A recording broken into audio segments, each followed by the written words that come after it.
Hi, this is Ray with Raise Your Game Golf Instruction, and welcome to another video in the series on upgrading from the Optishot 2 to the BALLFLIGHT launch monitor by Optishot. As you can see down by my feet is the BALLFLIGHT launch monitor in its protective case, and right behind me I've got the Optishot, my old Optishot 2 device, which looks like that. So right off the bat, you notice this is what the Optishot 2 looks like.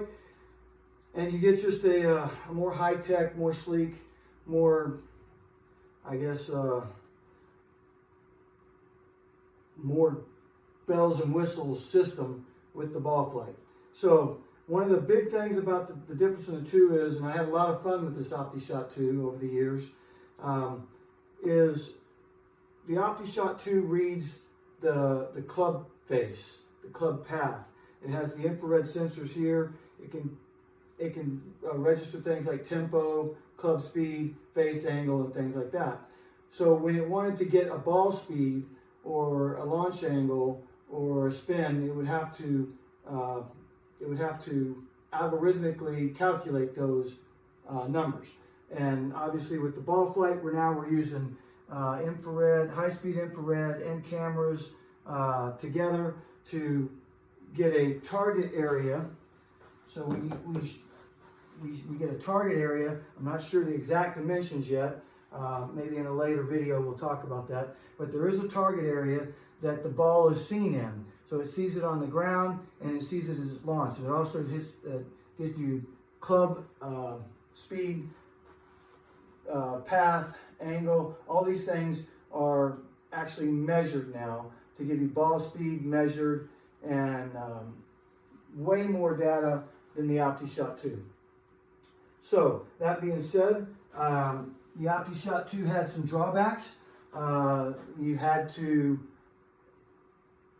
on a lot of your woods and fairway woods and drivers, you had to tape up the bottom with some light, like a black tape, and then put a white strip for the face angle.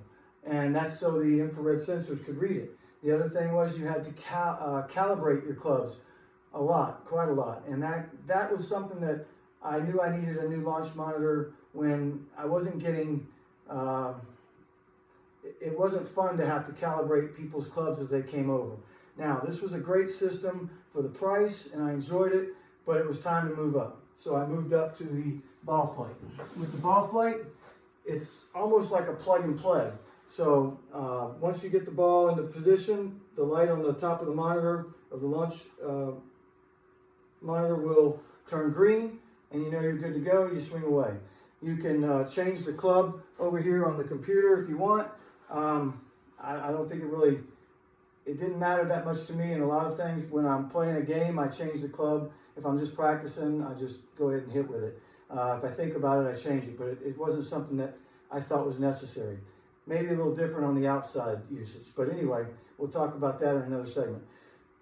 So, just to continue on that thought process, the system can be used indoor or outdoors. Right now I've set it up for indoors, and it's set up portably for indoors, which means I don't have my casing and the protective case drilled into anything. It's not hardened in there. It's just, I can pick it up, I can move it, and I can also disconnect the cables on the back, take it outside, use it outside, bring it back in. And that's important to me because I play golf down in Central Florida in most of the months out of the year. So I wanted it to be up here for North Carolina and down there. And that's another reason why I went with the BALLFLIGHT. Very hard to take the Optishot 2 with me and my whole entire sim-based system. I could have taken it and hid it in the garage into a net or something, but it never felt like that was the thing to do. Now with this being a complete launch monitor with measured data and things like that, easy to carry with me out onto the range, I think I'll do that more often, and we'll see. So that is one of the basic difference between the Optishot 2 and the BALLFLIGHT. The other thing is the BALLFLIGHT, I could position at different places. Let's say I wanted to work on my short game today. I could move the BALLFLIGHT closer to my screen. Thereby, the high shots, I would probably have no fear of hitting the ceiling or anything, just by moving the system closer to the screen. Now, With the Optishot, I was somewhat restricted to you're hitting from this particular spot, and that's the end of it. So that was a drawback to that. I'll come back in the next part of this episode and talk about how to use the BALLFLIGHT and some more differences between the